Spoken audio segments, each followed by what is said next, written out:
Do you know that you can actually observe that teaching with different method can bring about a different result? You can then make a statement or a prediction to explain your observation. Your statement may simply state that teaching with aid makes students learn faster than just class board teaching without aid.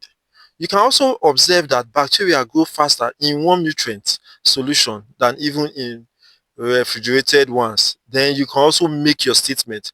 Higher temperature increase the rate of bacterial growth in what nutrient what agar. Now, this statement that you make that explain your observation is actually what we call what hypothesis. What is hypothesis? Hypothesis is a clear, testable statement or prediction about a relationship between two or more variables. Statement like higher temperature can lead to increase in bacterial growth. Now we are talking about two variables, temperature and growth. Hypothesis is used in research to guide investigation and data analysis. In statistics, hypothesis is usually tested using a formal method known as hypothesis testing. Let's talk about the two commonly used types of what hypothesis. We have the null hypothesis and the alternate hypothesis or alternative hypothesis. Now let's talk about the null hypothesis. It's actually a statement that assume that there is no relationship or no effect or no difference between the two variables. Now, I can state that there is no relationship between teaching method and student learning. That means no learning method has any significant effect on the student. Or in the case of the bacterial growth, I can say that there is no relationship between temperature and bacterial growth.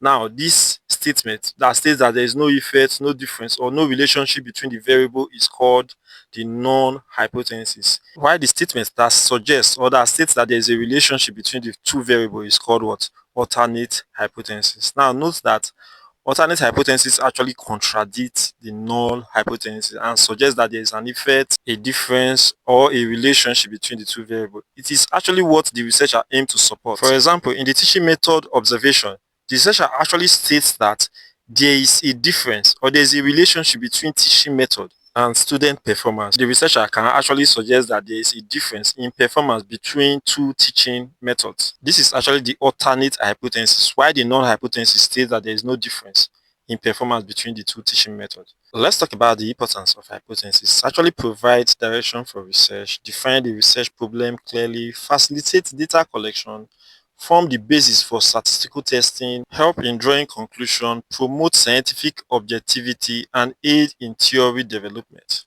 This is the end of the lesson. Thank you for watching.